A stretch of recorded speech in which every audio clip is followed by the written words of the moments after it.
Hi, Rain. It is so lovely to meet you. And I just want to say again that I'm really honored to sit down with you and talk about your work as an intermedia artist and as an activist. I know you are a musician, a filmmaker, a writer, a curator, a public speaker, a performer, and I've probably missed some titles along the list. Yeah, try to get them all in there. And I just want to say that as a multi-hyphenate artist and a young artist, I'm always really fascinated when I talk to artists who defy categorization in such a bold way. So I want to start off by sort of letting you introduce yourself and also speak a little bit to what you feel like the heart of your artistic practices and what you feel is the connective tissue between all of these different areas of your artistry. Sure. Well, I'm an intermedia artist. That's the way I like to break it all down. And I just finished my MFA in intermedia and digital arts from UMBC. I did that just this past spring, which was a really great rejuvenation. I went into that program mid-career. So it was a really a nice little boost to be like, all right, I can actually start focusing on some new things. But yeah, I work in painting and music and video and performance, of course. And yeah, a lot of areas that I've been working on over the past 25 years worth of my career. My mind's blank. I did publish a book not so long ago. This book, this Housewife or Heretic to Housewife, which I published with Neon Hemlock, which is a selection of collected essays. It's a chapbook of collected essays that I'm really proud of.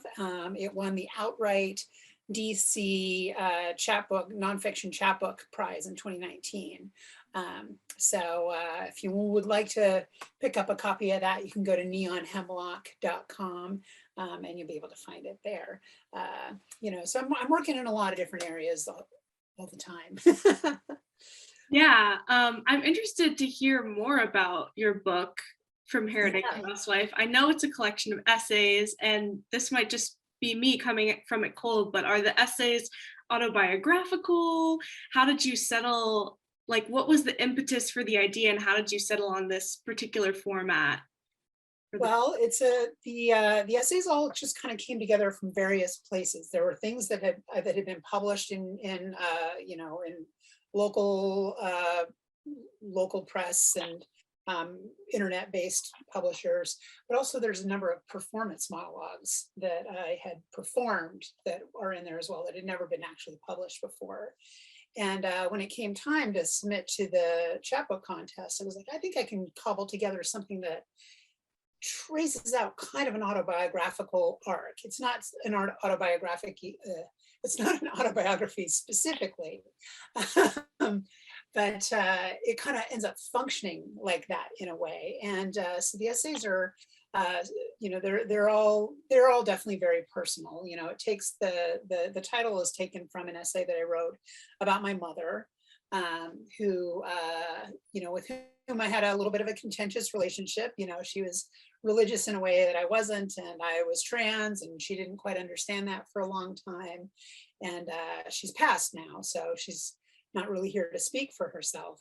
But that's part of what that essay initially was about. Like, I'm like, I need to kind of puzzle through these things that this unfinished business with my mother, as a lot of us are wont to do, especially after our parents pass. And and starting to think more about the ways that we were more similar than we were different, because I think we spent a lot of time in our young years just like, I'm not like you and I never want to be like you, and these kinds of dramas come up. But we get older and we start to really recognize and sometimes really appreciate the ways that we're like, much more like the people who brought us into the world, whether or not we get along. That was the title essay for this that I had published in a Baltimore-based web magazine many years ago. And it just it works as a title. I was like, this is how I want to kind of bring it all together and think about myself as the heretic speaking to my mother, the housewife, in some way, shape, or form throughout the rest of the essays. And so you know, they chart from that kind of like domestic scene to, you know, my travels around the US and my political conflicts with, you know, other queer people, other LGBT people. And there's an essay in there. There's one essay that's just about me deleting my entire music collection by accident, and like the process of like trying to bring this back together, and like what it is that you've lost when you've lost something like that. So, you know, it ends up being a little bit, you know, of a metaphor for other things. But, you know, it was one of those moments where I'm like, I accidentally deleted all of this music that I had collected over a very long time. And it set me down this path of like, oh, what does this mean for me to have done this? And what other aspects of my past do I delete intentionally or accidentally? And so there's an essay that touches on those sorts of things as well. That's really interesting. I sort of gasped when you said that because I've also done that. I also have a really big, only digital library of different song lyrics and little musings from, you know, gosh, it's probably like a decade of writing, right? And I had thought I had deleted it all at one point, and it was missing for a couple months, I think. And it's sort of fascinating, like the ways in which we construct our own stories is really interesting to me. And the ways in which we tell ourselves stories about ourselves, and that transforms and develops over time. Yeah, this book sounds fascinating. It's important to back up your files. That's the one thing that I want out there. If you haven't backed up your files lately, do it right now. Absolutely. Everybody wants to pause and back up your stuff. That's the takeaway. Did you ever get the files back? Well, yes, in a way, in a manner of speaking. You know, I mean, there's still some things that, you know, I'm sure that are lost to the sands of time, but, you know, that's what happens. But, you know, like having to reconstruct things from, you know, ripping my CDs and going back to the various, I used to back up things to burnable DVRs, DVDRs or CDRs. So I had a whole library of things that were just burned. You know, those used to have like a pretty hard limit for how much you could store on them, you know, right. So you know, like it became a very like laborious task to try to reconstruct things. And you know, have I found things that I'm missing? On rare occasion now, you know, like I'm like, oh, what happened to XYZ? I guess we have to go and repurchase it again, or you know, that sort of a thing. But you know, I haven't really encountered anything that I'm like crushed that I lost in that particular loss, you know. I want to talk some more about your music. In particular, I was really drawn in by your feminist punk band, Labrada. Just because of the connection to Hedwig. Obviously, I've been in rehearsals hearing a lot of punk rock, glam rock music, and it's such a visceral style of music. So I'm curious to hear, as a singer and as a musician, how did you get into punk music, and can you talk about what that group means to you more? Sure.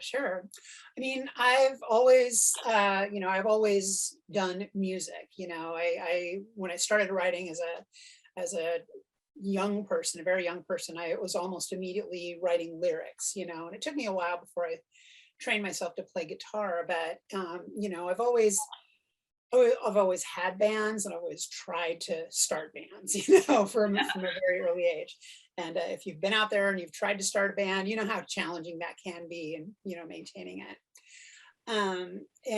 So in the mid 2000s, just a little bit of backstory here. In the mid 2000s, me and my spouse, well, we're spouses now, but she, you know, we were just dating then. We started a band called the Degenerates. So Degenerates plus cigarettes and mashing them together. And we really set that out to be kind of a garage rock, you know, like garage pop kind of a band. I really wanted to write like fun Buddy Holly level romance songs, you know, for queer women, basically, you know, because we've got the scary songs, we've got the L7s and, you know, all these other things, but we don't really have like this like goofy kind of lovey band, right? And I'm like, I want to do that. And the Degenerates ended up lasting for 12, 13 years, you know. We toured around, we put out a couple albums, and you know, but you know, we were in a documentary called Riot Acts that profiled trans musicians, you know, all across the country, that I think you can still find on, you know, on the internet. You can find it out there. And yeah, we had a really good time in that band.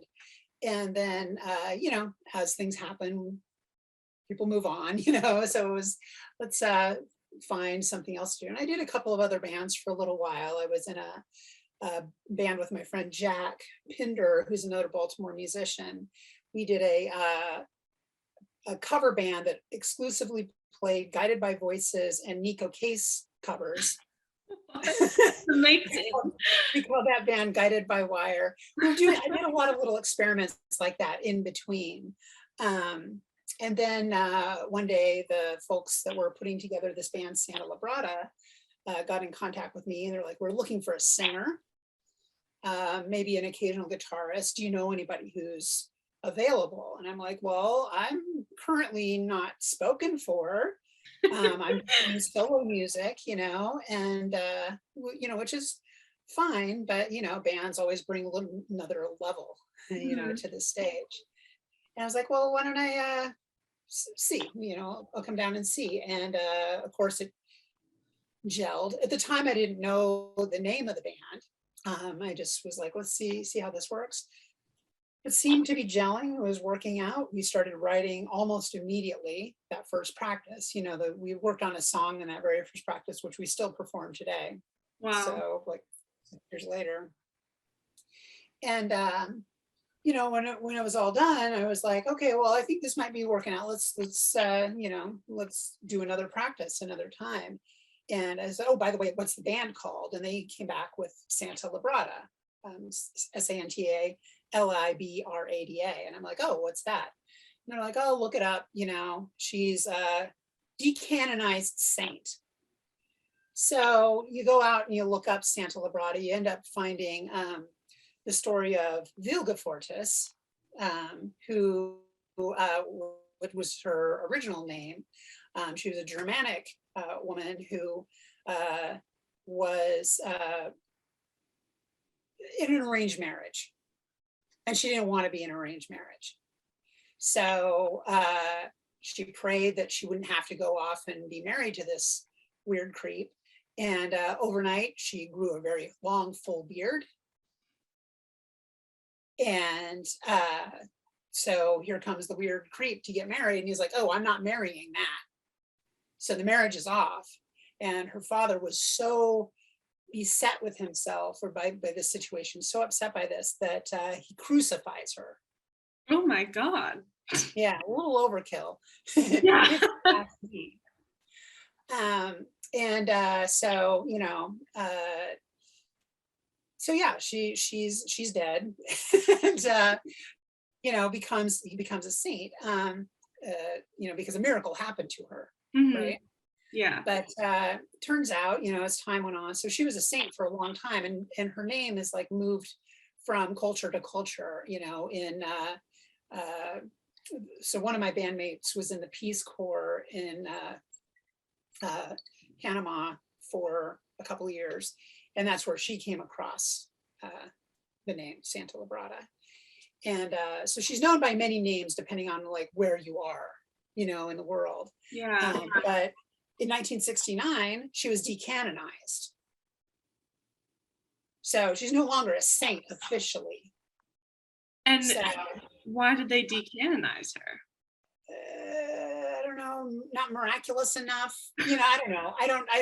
I don't pretend to know these things. I'm, you know, Catholicism is not my strong point at all. But I do know that like decanonization, that takes some doing. Yeah. You know? So anyway, so they booted her out after like hundreds of years of being a saint.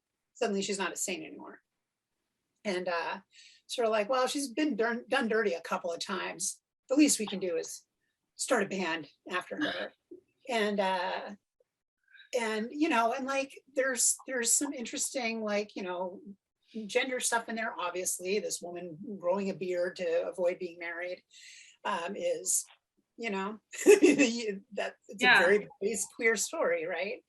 So I'm like, okay, this seems like something I could do. And here we are, you know, 5-6 years later, and we're about to go into the studio to do another round of recordings. We put out one album, a self-titled album that is really great, and you know, but I get to focus on vocals and really focus on, you know, I think more anger and more political, you know, more of this kind of like political urgency in a way that the Degenerates didn't quite do, you know. I see them both as equally political bands, but doing completely different sorts of things, you know. And it's great, you know, I get the opportunity to really like talk about the various things that are on my mind. I get to talk about, you know, my sexuality in a way that I haven't in many other ways before. You know, I get to talk back to people who have, you know, there's one song which is about a guy who had written a weird love letter and published it in a online magazine about me. And I came across it a couple of years afterwards, and it's like it had my name in it, right? And I'm like, this is really weird and bizarre. And like, you're kind of like this is kind of a stalker kind of a situation. I don't like this, you know? And so like one of the songs that we had going was like, it kind of fit the mood. And I'm like, all right, so this is a song about that, right? You know, so yeah, I get to speak back to a lot of things. I've got one song that is on the first album called Child Bride, which deals with the religious sexual abuse the religious sexual abuse I experienced when I was very young. It gives me a real platform to talk about these things, you know, which is really nice. But we're not always, you know, we're not only that, you know, we're going to go into the studio and, you know, we're going to record a couple of new songs. We've got a newer song about how terrible it is to dead name somebody, which is to, you know, the circumstance of dead naming is when you use the birth name of a trans person or a name for a trans person that they don't really use anymore, particularly when it misgenders them. So we got a song about that, you know, like, don't do this, it's not a good thing. But then you've got this like beautiful power ballad that we wrote, you know, which is just this big soaring love song, you know what I mean? Which I'm like, I've always wanted to have like that, like, you know, that kind of a thing. And so we've got a song called Forever and a Day that we'll be recording in the beginning of the year. So it's just, it's a lot of fun. It's really fun just to be able to focus on vocals, you know, in this band, and you know, really stretch myself in that way. Definitely, if I think that if you like the music of the Hedwig, you'd probably like this band. Yeah, absolutely. It's a roll of the dice. I think it's amazing that you guys gelled so well that in your very first session you started jamming and writing together. I'm curious, what does the process of writing a song look like for your group specifically? Does anybody come in with an idea and then you all get together and start writing? Do people take it and write on their own? Yeah, this is an interesting thing because with Degenerates, I wrote everything. I wrote everything and I brought it to the band. I'm like, here's the song, it's done. We're gonna like arrange it and go from here. But with Santa Labrada, it's kind of like flipped over. Like we'll go into practice, and so it's a 4-piece. You know, I'm on vocals, and then we've got guitar, bass, drums, and usually Kelsey, who's the guitarist, or Colleen, who's got the bass, will come in and like come up with a thing they've been working on, a phrase or two, and they'll kind of just play through them and jam through it. And then Sharon's, who's this amazing drummer, will just put the foundation on it, right? And you know, they'll play through some things until it starts gelling. And you know, a lot of times I'm just kind of mumbling into the microphone or listening or that kind of thing, you know, nonsense syllables or whatever, until I get the vibe of the song. So usually they've constructed a structure, you know, like a verse, chorus, verse kind of a situation structurally before I really start putting real lyrics into it, you know. Mhm. So that I can like think about like, well, you know, is this a happy song? Is this a angry song? What kind of anger is it? You know, like what haven't I talked about yet? You know, in the context of like, you know, the things that I want to get at in my particular trans experience. And you know, so that's the process, and it's a really interesting thing. It's not something that I had. It's not a way of writing music that I'd ever really encountered before. Yeah, it's interesting. It's almost like you're feeling it before the words even come. Yeah, absolutely, Yeah. absolutely, absolutely. Where can we check you guys out? So we've got, we're on Bandcamp, santaliberata.bandcamp.com. You can also find us on Spotify and, you know, all the other places, you know, you like purchase or listen to music. We're on YouTube even, you know, so Mhm. you can definitely find us out there. And yeah, I love it.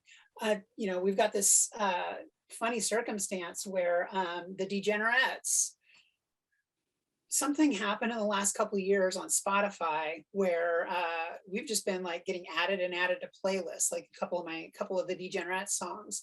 And so the Degenerates, even though we're no longer functioning as a band, is like more popular than ever. Like we're getting like thousands of listeners a month and like all these plays every month. And then of course my current band is like, we're doing like great if we've got 30 people listening to us each month, right? So it's like this like ironic kind of circumstance to kind of dwell in. Again, probably not so different from Hedwig's, you know, Yeah. experience. You know, Hedwig's watching, you know, the others go like get famous, and I'm like, I'm watching my old band continue on, but you know, I'm like, well, I don't know what's going to happen with my current band, but we're still doing it. So I know the algorithms of the music streaming services I don't pretend to understand. I yeah, know there are artists that their careers have changed overnight because of a Spotify yeah, algorithm change. yeah. Um, I'll credit it to being ahead of my time. absolutely, absolutely. So I know obviously in addition to also writing music, you're also a filmmaker. I'm interested, is there any crossover there? Do you tend to direct the music videos as well? And is there, when you're writing a song, is there something in your brain where you're like, I know how I would want this visually to play out as well? Um, Not exactly. I haven't really tended to make music videos per se. You know, we did a couple of really great music videos for Santa Labrada, which you can find. But we really farmed out like the directorial stuff to others, you know, that came to Mhm. us with ideas. The videos that I have tended to make are, I mean, this is not to say I couldn't make a music video for my band or whatever, Sure. but you Yeah. know, I haven't really exercised that a lot. I've made for quite some time. I've made a lot of collage films. So a huge amount of the work that I've done fits into like found footage, you know, filmmaking, and it really started with me assembling what are now called supercuts. They weren't really called Mhm. supercuts at the time I Right. started making them. But you know, if you go to my Vimeo page, for example, you can see you know, a whole bunch of things that I've done. The very first one that I did is what I called "Let's Get Out of Here," and it was born out of me talking with friends. I used to manage a video store, and I was talking with friends in the store that one day about how I had read, when I was a kid, I had read that the phrase "let's get out of here" is the most used line in film. Like it was in the Interesting. Guinness book or whatever. And, you know, it's a claim that I always thought was that I was like skeptical of, you know, because I'm like, well, how do you even know? How do you Yeah. quantify something like that? It seems like a ridiculous proposition. But and of course we were like, well, when do we even hear it in movies? And so I'm like, well, I'm just going to try to set out and prove it. I'm just going to start watching movies, and I'm going to try to find "Let's Get Out of Here," and then I'm just going to sequence them. Mhm. And so the very first Let's Get Out of Here, honestly, I don't remember, something 75 instances of people saying, let's get out of here, from, various films in the space of like 3 minutes. I just sandwiched them all together. And that was really my first supercut. So that was like 2004, 2005, something like that. And once I embarked on that, I'm like, well, there's other things that I can do with this. A few years after that, I made a film called Equal Plus Opposite. And the goal of that was that I just went and I dug up every film that I had access to at the time that had any kind of trans content in it, a trans character, whether it was like the character or a trans person playing that character. And I started just collecting these scenes and decided that what I wanted to do was include only reactions to these characters. So not less the characters themselves, which you might think be the ordinary way of going about doing something like this.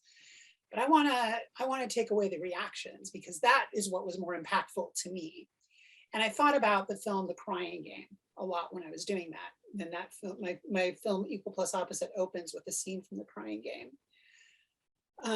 Because that was like kind of a leveling experience for trans depictions in cinema. It was a huge national marketing secret. Shh, don't tell anybody, that what the secret of The Crying Game is, and the secret is like, oh, the person you thought was just a normal, cis woman is actually a trans woman. But, it was scandalous for 1992, like super scandalous and like titillating and all these other things. And of course, there's a scene in it in which the hero, Stephen Rea, makes the discovery and then makes him sick and then he has to throw up, poor thing. And of course, this has been parodied many, many, many times. But, so meanwhile, everybody in the world is like, oh, scandalized by this. But like my takeaway as a closeted trans person watching that at the time was, oh, I'm never going to be loved. I'm never going to be accepted. Anybody who might even attempt to be in love with me is going to vomit as soon as they see me. Like, this is my takeaway, right? Right. And I'm like, well, I want to talk about like what my understandings were from cinema. And I ended up making this, 5-minute film, which collected instances of reactions that went all the way back to the like I found films from like 1915, all the way up until when I finished it in like 2009 or whatever. And it was like the same joke, Yeah.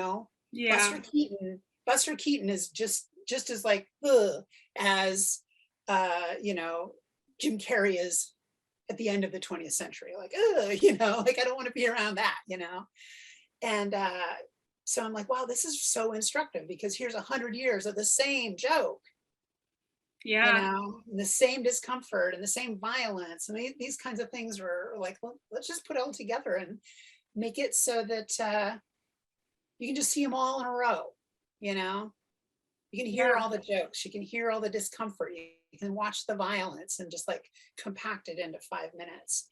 And I made that premiered at Mix, which is this great queer film festival in New York.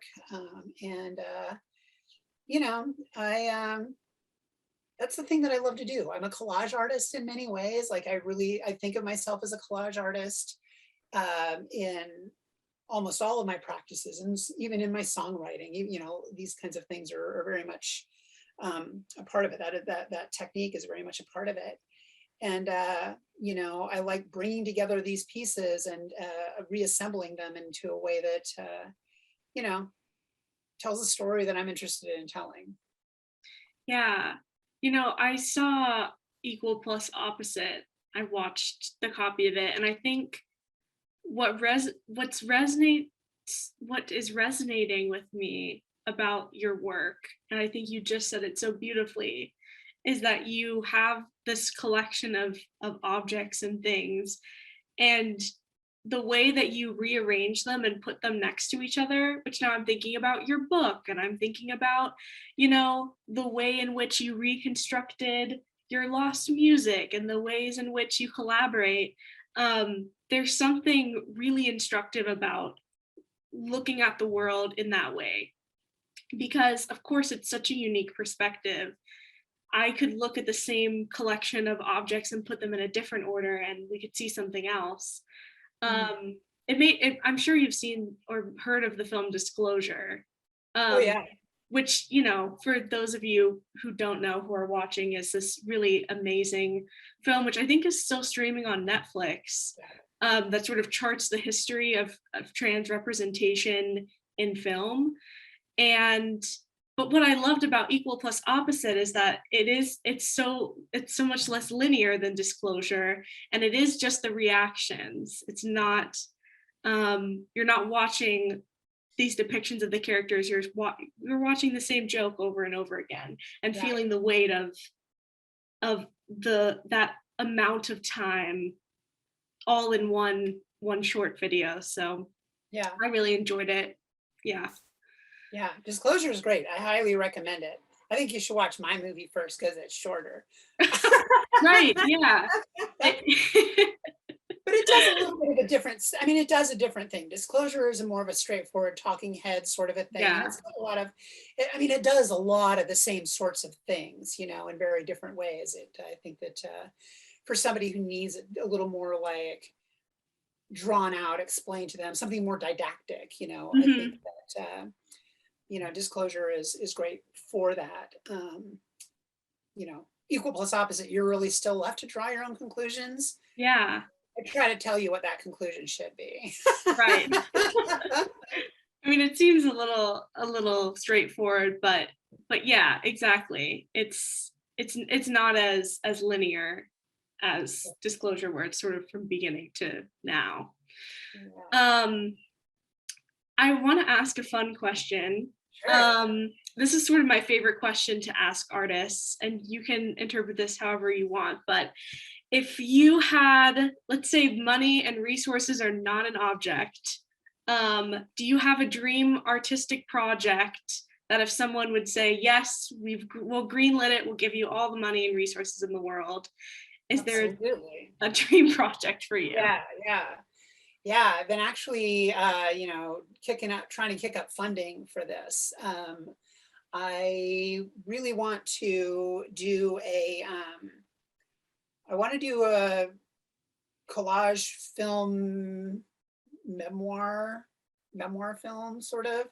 I'm not really interested in writing, I grew up like really wanting my own like literary career and my own Viking portable and all this other stuff. And I've kind of dispensed with that because I think that, I realize that, my life is a very much nonlinear experience. And I would love to be able to take this memoir idea that I've been working on for so long and make a film out of it, make a, or at least a video project of it. And I feel like film has become this word that like everybody uses, but like nobody's working on film any longer. And it feels almost a little disingenuous to say now, because I'm not sure that, I'm not sure I want it to be a film properly. I think that it may be more of a video installation or something along that line, but something that's longer and more, more concentrated than some of the shorter works that I've done. I did my MFA this year. My thesis project really delved into my relationship with my mother. Talked about a little bit about her already. But one of the realizations that I made, especially going into graduate school, is that I learned a lot about being an artist from my mother. She was a self-trained artist in many ways. I was a self-trained artist in many ways. And we both navigated just the world of the patriarchy and healthcare and art making on her own terms. She was a painter, and she drew, and she was going to be a dancer, but she was kind of sidelined from a lot of these careers because a patriarchy in her religion kind of got a little bit in the way.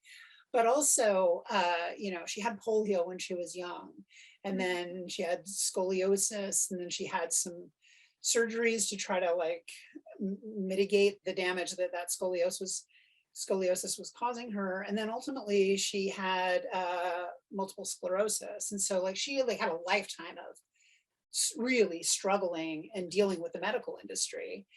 And, you know, as a medically transitioned trans woman, you know, I've got my own, interestingly enough, you know, collisions with the medical industry as well, you know, ways that it's really helped me in ways that it's been like aggravatingly, you know, like depressing, you know. Yeah. And so like I'm interested in these like really amazing parallels that I had with her. And so my MFA thesis was opened up a lot of questions that I'd like to continue to answer, you know, and that's what I really think is that this format or this video memoir would do.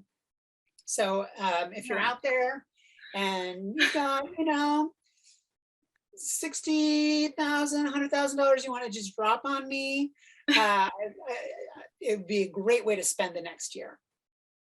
I agree. I definitely want to see that film. My last question for you is connected to Hedwig, which is going to be playing up here at Olney. Hedwig's journey in the show is really one of self-acceptance and celebration through art. How do you celebrate your identity through your art? Wow, that's a good question. I mean, I feel like I'm doing it constantly. I think that, you know, I mean, identity is kind of a hard thing to make art about, I think, you know, because in some ways it just like brings up the question, like, what's the point of doing that? Like, are you only trying to speak to other people with that identity? Are you trying to, you know, I mean, for a long time, you know, the work that I did was really kind of mission driven, like really wanted to like connect with people and, you know, just not just represent as a trans person, but like really like get at like the emotional realities of that and, you know, work to transform the way people thought about things, you know, through that kind of functioning, right? I would go out with my band with the Degenerates and play these like goofy love songs, which were like whatever, like little like lesbian love ditties, but here I am, this trans woman, and like her girlfriend is doing the drums, you know, like that added a layer of like, you know, that was like the theoretically sound way for me to go into making that band work, you know. And so it was like it was working like that really it really drove me. And so on one hand it was about identity for me, but also like I kind of wanted to leave room for other people to recognize like, well, I have something to say there too, or I've got like, you know, I may not be like this particular kind of trans person, but like if she can do that, maybe I can do this other thing, you know. That might be a scenario that I'd be looking for. So I feel like I feel like I'm kind of at a crossroads right now. You know, I've finished my MFA. I'm like, what am I going to do next? You know, really, what do I want to do next? Because I feel like that process that I had been working for, while I think that I've had plenty of success in that, I think that there's a lot of other people doing it who are maybe able to access, you know, I mean, who are able to access larger audiences, you know, I mean, you know, and like in some ways I'm like, this is great, you know, I mean, like I'm not solely responsible for everything that's going on out there, obviously, but it's helped, you know, and that makes me feel like just like that pride of like, you know, in many ways I feel like I could just stop and put my feet up and just never do anything again if I wanted to, you know what I mean? Right. So, you know, I'm kind of interested to see what, you know, what comes next. And I think that, you know, I mean, like we talked a little bit about the memoir project. And, you know, I think I'll learn some things out of that. But like, again, I'm not really that interested in like the identity side of things. I'm interested about the relationship, you know, and Yeah. what are, you know, and I guess this maybe even speaks to my collage practice, you know, if I'm interested in the relationships more than I am like the individuals, you know, what's going to happen next, what's going to happen next for me career wise. So I think, I don't know, stay tuned. I think there's going to be some really interesting things coming. I mean, I think that the Hedwig itself is kind of an interesting narrative in that regard, because so much of it is like, so much of the text of that show is about just like this individual struggling, Mhm. right?